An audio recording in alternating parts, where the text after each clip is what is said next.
Ladies and gentlemen, again, welcome to Gashi's Common TV, the Tourist Man in Black Africa.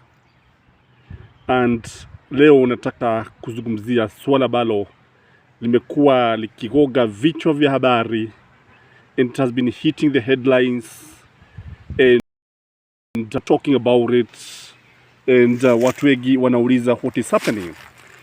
I know there are some guys in Britain who called me in the morning asking why Mama Ngina Kenyatta, at her age, is she being mentioned, anatajatajwa katika mambo ya siasa za Kenya.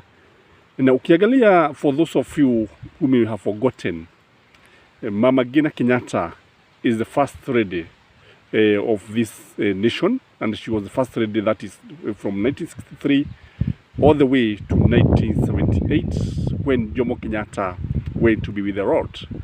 Kwa hivyo ukiangalia mamake Uhuru Muigai Kenyatta ni mzee, si msichana.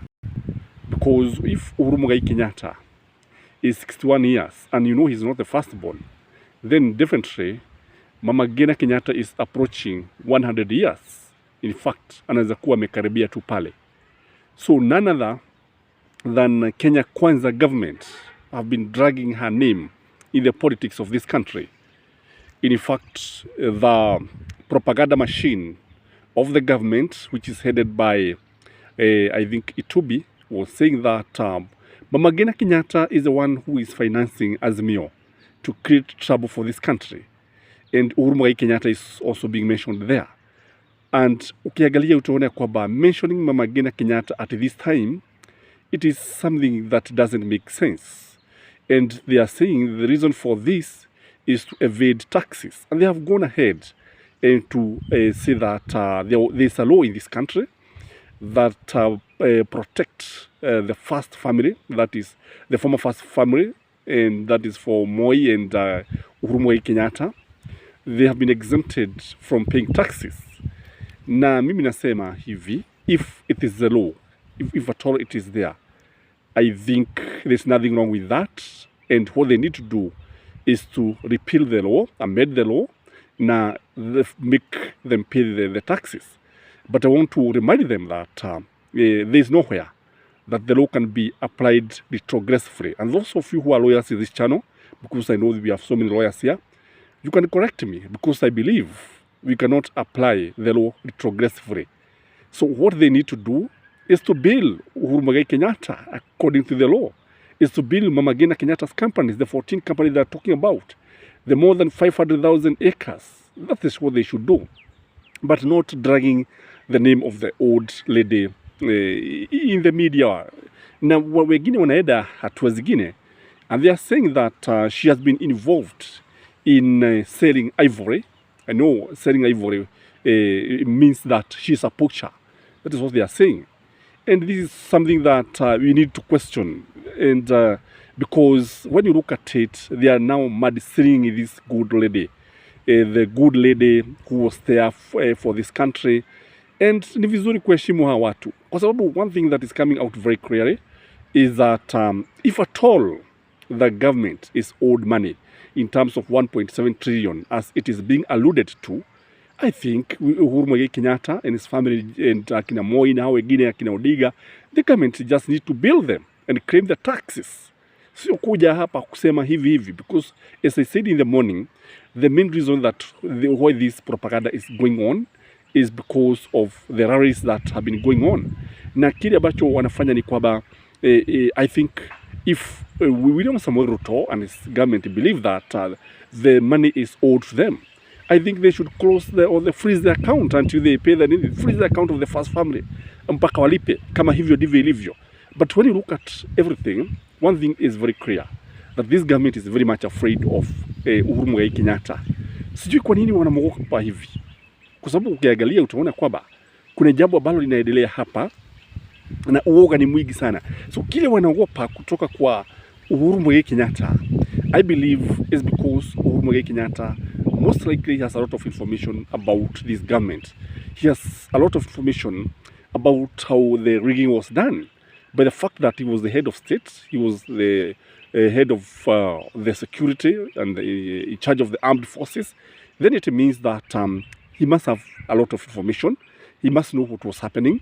And that is why they are very much afraid that, because when you look at it, all said and done, in fact, they are harassing the former president by dragging his name, by dragging the name of his family. Right, left and center, kula kuwataja kila wakati si jambo nzuri kwa sababu halifai hata kidogo. What we know is that Uhuru Muigai Kenyatta is not the president of the Republic of Kenya. He's the former president of the Republic of Kenya. He did his part. He played his part, whether good or bad. It depends on the way you rate him.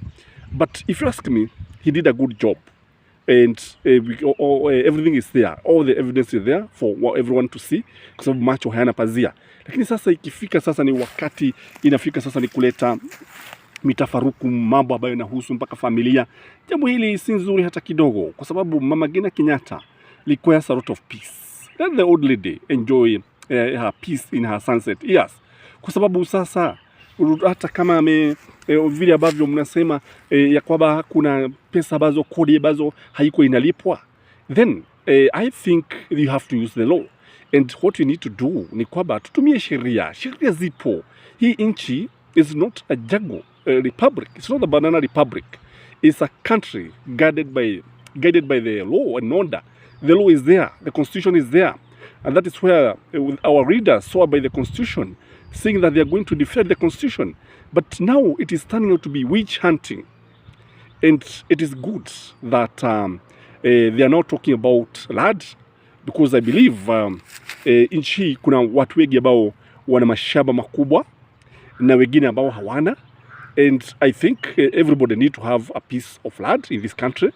And everybody, I want to repeat it, everybody need to pay the taxes. Everybody need to do the right thing. Because if we continue like this, then the government will turn out to be kwamba ni mawido tu, mambo ambayo hayasaidii chochote. Kwa sababu hata wewe pale ulipo, nafikiri inafika wakati inakubidi sasa ulipe kodi, just file the returns as should be the thing. Na kwa sababu what we need to do when you look at the government of William Samoei Ruto, this one area that it is failing, especially in the area of the senior citizens. Kwa sababu ukiangalia hata kule kukataa, kwa sababu walikuwa wamekataa na pesa za wazee, saying that there is no money, then you ask yourself why. And these are the people, by the way, who fought for the independence of this country, the freedom that we are enjoying, the rights that we are enjoying. We are enjoying it because of the freedom fighters, and these are the senior citizens, majority of them about 70-80 years. Lakini sasa ukiangalia kuna haja ya kuheshimu. Hebu tuwaheshimu, kwa sababu heshima sio utumwa. Na ujana ni moshi, unapita. Leo kwa kijana, kesho utakuwa mzee, utakuwa na, kwa sababu ni jana tu ulikuwa bado hujabalehe, na sasa baada ya kubalehe sasa wewe ukawa kapera, tena ukaasi ukapera. Now you are in the midlife crisis, and let others enjoy their freedom. Let Uhuru Muigai Kenyatta continue enjoying his freedom. Let him continue enjoying his retirement. Let him continue playing with his grandchildren. Let us not drag the name of the former president, even Moi, because Moi is not there. Moi is already past tense. Kwa hivyo kule kuleta majina ya Moi, kule kuleta majina ya Ngina Kenyatta, kule kuleta majina ya Uhuru Muigai Kenyatta are not going to help this country in any way. Let us tackle the problem that is facing this country, kwa sababu nchi hii inakabiliwa na matatizo mengi sana. Nchi hii inakabiliwa na bei kubwa, bei ya juu sana ya bidhaa. Kwa mfano chakula, utapata the food prices is very high, the fuel prices is very high, electricity ndio hiyo sasa wanasema tena itaongezwa, and the school fees, it is there, and the projects that have been abandoned, they are there. So let's talk about these issues.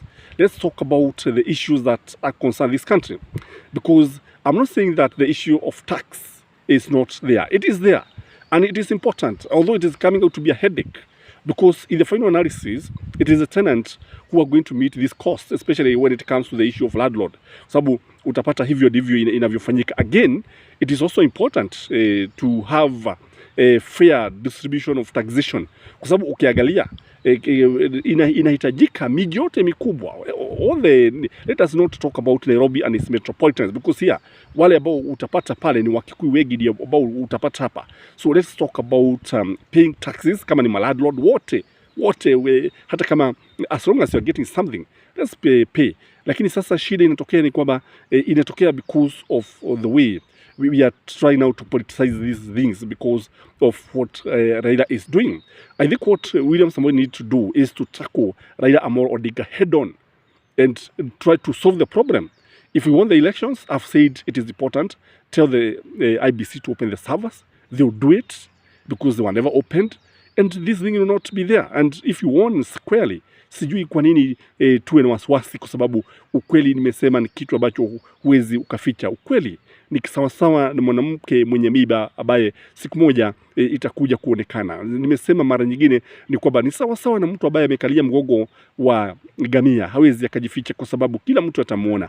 So that is how the truth works. We know, yes, the truth hurts, and sometimes we may try to run away from the truth, lakini wakati mwingine ukweli utakukibiza na utakukamata na hutapata mahali pa kukibilia, because that is what is happening.